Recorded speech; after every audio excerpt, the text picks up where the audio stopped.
New at 6, gay couples in Wisconsin suing for the right to marry are off to Chicago. Oral arguments scheduled before a federal appeals court tomorrow. Samara Sotos joins us with a send-off for the plaintiffs and their supporters. Sam.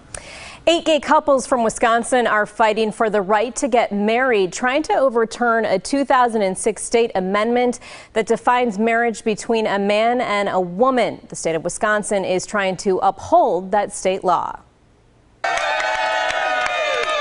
The bus filled with supporters and plaintiffs made its way to another rally stop on its way to a federal appeals court in Chicago, where Tuesday arguments will be heard in the case of Wisconsin's gay marriage ban. A 3-judge panel will talk with the attorneys, question them on the merits of the case back and forth, and then sometime after that oral argument tomorrow, the Court of Appeals will issue a decision.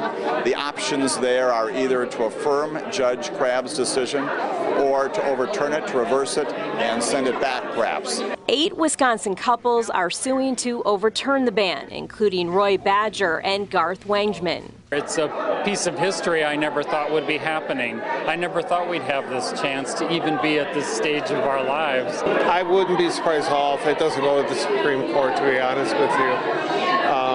Which most likely won't be until next year sometime. So we do have our wedding rings already, though. They're sitting there waiting for us, so whenever that happens. Earlier this year, a federal judge struck down the ban, and within 1 week, hundreds of people got married.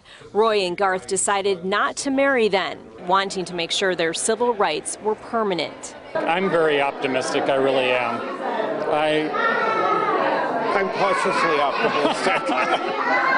So we're about on the same page. Yeah, we're on the same page.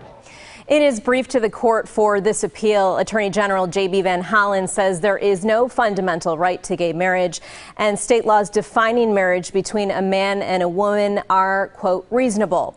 Again, oral arguments are slated for tomorrow, and there's no saying when the judge will decide on how to resolve this appeal. Mike and Carol.